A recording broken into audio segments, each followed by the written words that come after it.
Israel has launched a ground offensive in Gaza City. Large explosions and blasts were seen across the Gaza skyline this morning. Israeli Prime Minister Benjamin Netanyahu has vowed to take control of Gaza City, which he says is Hamas's last major stronghold.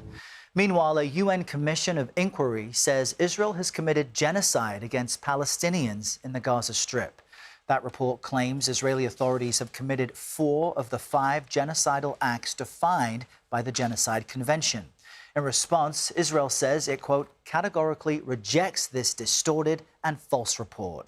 CBS News senior foreign correspondent Imtiaz Tyab, who's reported extensively from the region, joins us now for more on this. Good morning, Imtiaz. An independent UN commission finds Israel committed genocide in Gaza. Explain its reasoning and how Israel's responding to this. That's right. Israel, of course, is no doubt very angry about this report, using very strong language when describing this report.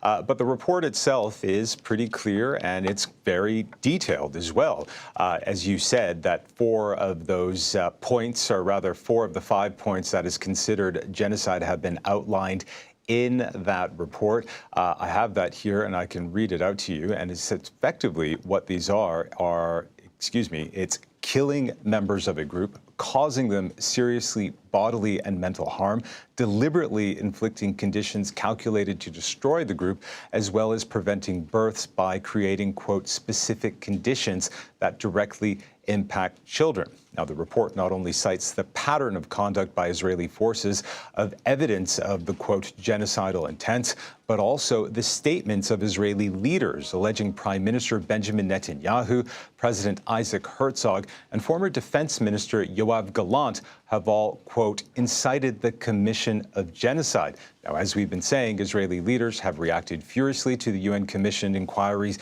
genocide report, denouncing it as, quote, distorted and false. Errol. And Israel has long rejected any accusation of this type. But at this moment, Israel is pushing ahead with another Gaza offensive. We just showed some new footage. And you've got U.S. Secretary of State Marco Rubio in Qatar this morning, trying to calm tensions with that U.S. ally. Tell us more about what's happening. That's right, Errol. In the last few hours, Israel has begun what it's called the main step of its ground invasion of Gaza City, where entire neighborhoods have already been reduced to ruins. Now, hundreds of thousands of Palestinians have been forced to flee, and at least 52 Palestinians have been killed in Israeli airstrikes since dawn. Now, Israel's European allies, including the EU and Germany, have condemned the offensive, while Israeli opposition leaders have also denounced it as, quote, rather amateurish and sloppy. Whatever the case, Secretary of State Marco Rubio has now landed in Qatar a week after Israel carried out airstrikes against Hamas leaders in the capital, Doha, killing 6 and drawing international condemnation. Now, Secretary Rubio also said that the only country, in his words, that can mediate an end to Israel's war on Gaza is Qatar, and that, quote, a short window remains to secure a ceasefire deal and the release of hostages.